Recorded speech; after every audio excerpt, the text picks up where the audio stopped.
บายดีพี่น้องไม้ละเครื่องข้าวใหม่พี่น้องเอ๋ยเครื่องเด็กน้อยกับข้าวใหม่ละมีแต่ตัวงามๆแผ่นุ่มแผ่ดีพี่น้องเน้นเรื่องแผ่นุ่มแผ่ดีเสื้อกับข้าวใหม่หลายพี่น้องเสื้อยืดหนึ่งสบายเสื้อยืดเครื่องเด็กน้อยเข้าหลายพี่น้องสนใจมาเด้อตลาดบันบ่อ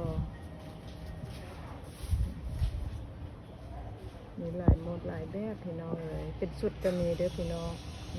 มีขาสั้นแล้วก็ขายาวแล้วก็มีเสื้อแจ็คเก็ตมีเสื้อตะกะโลมีแจ็คเก็ตแขนยาวแล้วก็มีเสื้อยีนธรรมดาเป็นเสื้อแขนซ้อแขนสั้นเบาะแขนส้งขาสั้นหรือว่าจะเป็นพวกเป็นส้งขาสั้นแฟชั่นแล้วก็เป็นกระโปรงแฟชั่นเนาะแต่อีห้อแต่มาอีห้อก็มีมากบ่มีอีห้อก็มีพี่น้องสะดวกเข้ามาเบิ่งเด้ออยู่ฮานเฮาเครื่องเข้ามาหลายแนวพี่น้องจะเป็นชุดนี่เป็นกระเป๋าเนาะพี่น้องเนาะนี่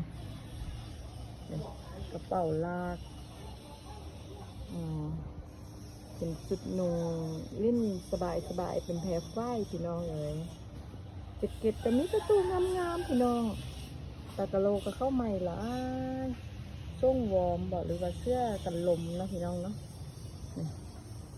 นี่หลายอันหลายแนวสนใจมาฮานเขาเด้อฮานเขาตั้งอยู่ตลาดกันบ่อพี่น้องชุดตัวนี้ก็ชุดงามเป็นชุดสั้นชุดยาวพี่น้องมีหลายโหมดหลายแบบเครื่องเข้าไม่หลายสะดวกมาเบิ่งเด้อพี่น้องอยู่ฮานเขาแล้วก็มีพวกเสื้อนุ่งไปโด่งไปงานเนาะเสื้อเชิ้ตนะพี่น้องเสื้อเชิ้ตกันหลายหรือว่าจะเป็นพวกเสื้อยืดมีห่อบ่มีห่อมีหลายรุ่นหลายด้วยจังเล็กน้อยกันหลาย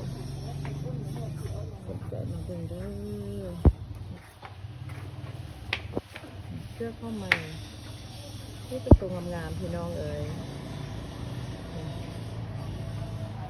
แพ้ดีแพ้งามพี่น้องยืดหยุ่นนุ่งสบายเน้นเรื่องแพ้ดีเนาะพี่น้องเนาะเสื้อยืดกับมีตัวใหญ่ๆมีเบอร์ M จนฮอต3XL พี่น้องเสื้อยืดเฮามีหลายยี่ห้อหลายแบบหลายโหมดบ่มักมีกะกับมีพี่น้องเป็นยี่ห้อซาร่าตัวผู้หญิงผู้ชายนี้พอได้ใส่เนาะพี่น้องเนาะ